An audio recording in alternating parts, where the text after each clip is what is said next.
siyaasiga yiraahdaan Cabdiraxmaan Cabdishakuur culimo badanna way radiyeen culimada muslimiinta kamid ah radigoodana waad ka helaysaan muxuu ahay media oo meel ka yimaadeen aysan jirnay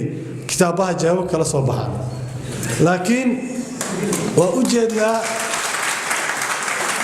jeednaa jarmalka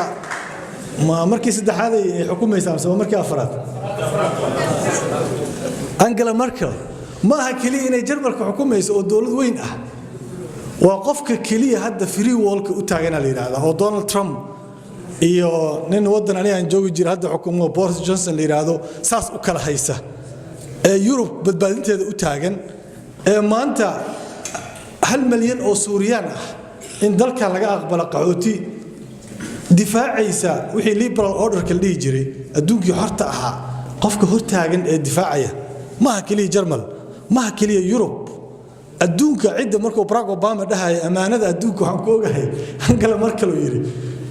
kuma dhihin madaxweyne asaga dhaxlaan ku ogahay marka haweeneydaasna runtii waa tusaale aad u fiican gabdhahanna tusaale u noqon karta gabdhaha muslimka u noqon karta qofka inay waxaan la baasaysanayo leeyahay dumar hogaamiyaan waa lagu kala tagay balaaya dhacaysa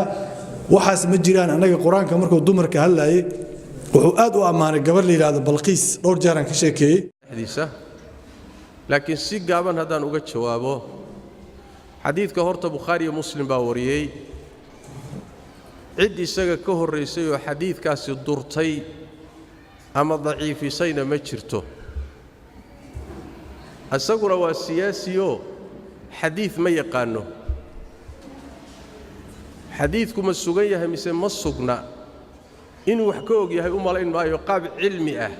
oo xadiiska ama u daciifin karo ama u saxiixin karo maxay yeelay xadiid Bukhari iyo Muslim ku yaalo culimadii ugu horeysay wax daciifiye aysan jirin kumuusan dhiiradeen hadduu cilmi xadiid wax ka garanayo waa mid labaade xadiidka macnihiisana muusan fahmin waxay leeyahay xadiidka nabigu markuu fasiray sallallahu alayhi wasallam aayad quraan uu ku fasiray oo salka u saaray oo aayada quraanka fi suurati al-baqara ku jirta aayatul mudaayana ku jirta buu nabigu ku tafsiiriyay sallallahu alayhi wasallam oo masaladu ay tahay dumarka waxa laba la isu daba dhigay inay mid haday halmaanto ta kala xusuusiso xuquuqdii baa la ilaalinayaa xuquuqdii yaa la ilaalinayaa midda labaad weeye xadiidka muusan fahmin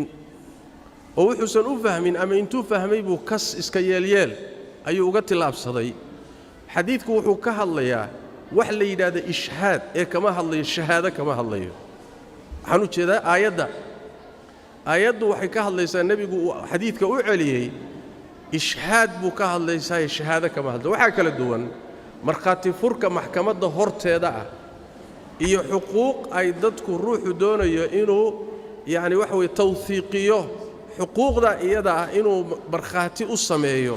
oo xuquuqdii inayna lumin markhaatiga loo sameeyo iyo waxa kala duwan maxkamadda horteeda markhaatiga la furayo uu kala duwan yahay xadiidka iyo aayaddu waxay ka hadlayaan waa mas'alatul ishhaad ee shahaadada maxkamadda ma ah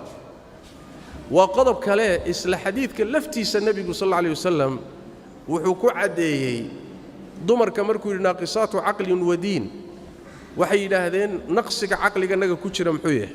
wuxuu nabigu sallallahu alayhi wasallam soo aayadii quraanka ahayd soo ilaahay laba iskuma lamaanin say isu xusuusiyaan markay ta kala halmaanto waa halmaan baa laga hadlayaa naqsaanta diintanadu maxay tahay bay weydiiyeen wuxuu yiri nabigu sallallahu alayhi wasallam soo raggu markay cibaadaysanayaan ayagu salaad iyo soonka kama tagaan waa markay caadadu ku dhacdo taana waa nuqsaanta diinta ma aha waajib ay ka tageen oo dambi ku leeyihiin ma aha laakiin macna wax weeye raggii muddada way cibaadaysanayaan ayagina cibaadadii way ka fadhiyaan salaadii iyo soonkii cibaadaadkii caadadu diidaysa waa mid saddexaad wax la yaab kale waxay tahay ninkaasi xadiidka inuu duro oo meel kaga dhaco oo inkiro wuxuu u sameeynayaa oo hadalkiisa ku cad in uu dumar helo siyaasadda ku taageera bimacna wax weeye xadiidkaasi ma jiree siyaasadda waad geli kartaane haddaan kursiga qabtana dawladda waan idinka qayb geline i taageera waay ma siyaasad iyo adduunyo iyo kursi la raadinayo ayaa diinta loo inkiraa oo xadiista nebiga loo inkiraa laakiin waxaadan kula yaabin soomaalida raggii dalkooda burburiyey oo dhiiggooda daadiyey oo karaamadooda ku ciyaaray oo sharafkooda ku ciyaaray oo qixiyey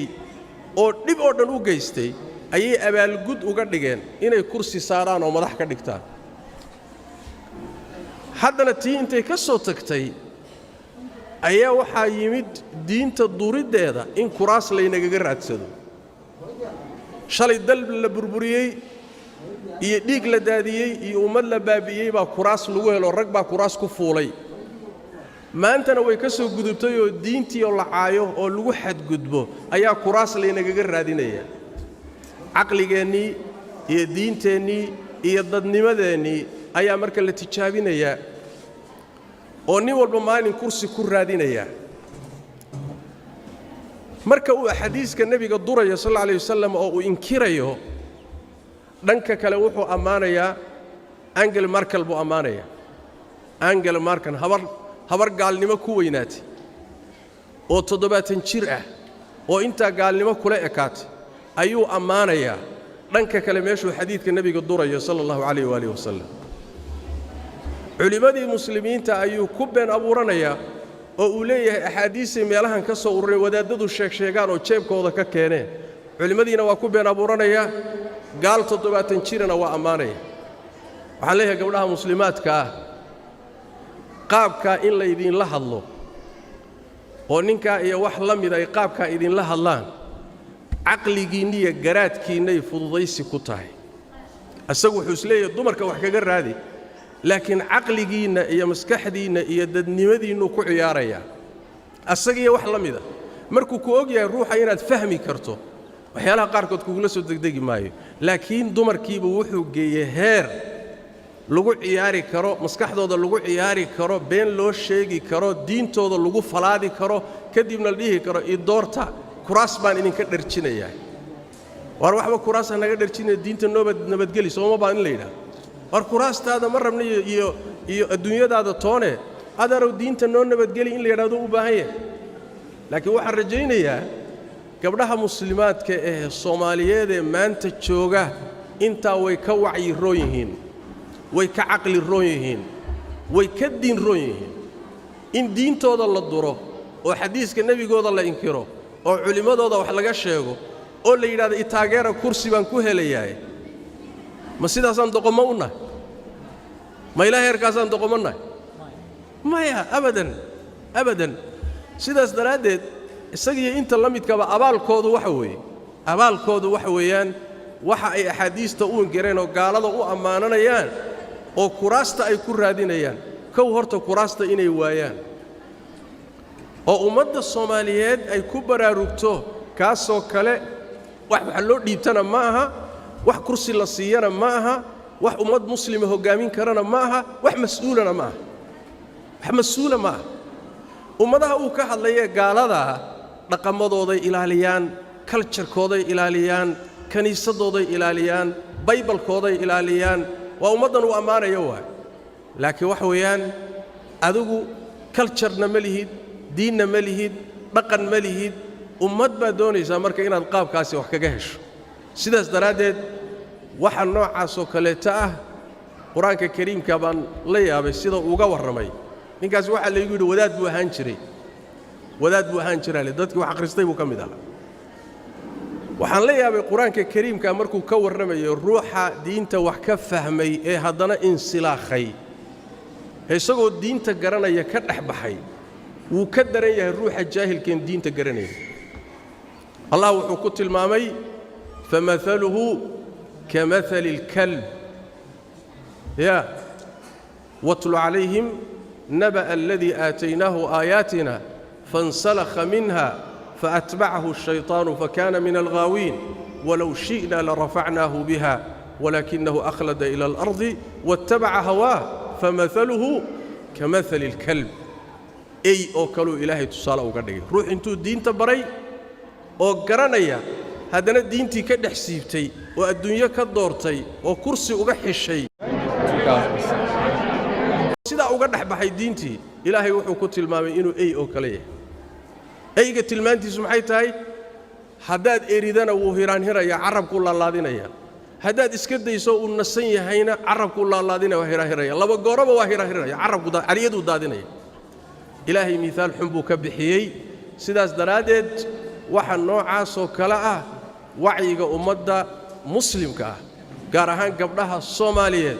wacyigoodu waa ka sarreeya maanta in lagu siro in culimada la caayo axaadiista nabiga la inkiro kursina lagaga raadsado intaasi wacyigiinu waa ka sarreeya waana runtii wax way xaqiraad iyo yasid aqligiina iyo maskaxdiina lagu sameeyo waa maalintan muqdisho tagay waxaan la kulmay gabdha iyo dumar badan oo waliba dumarka siyaasadda ku jira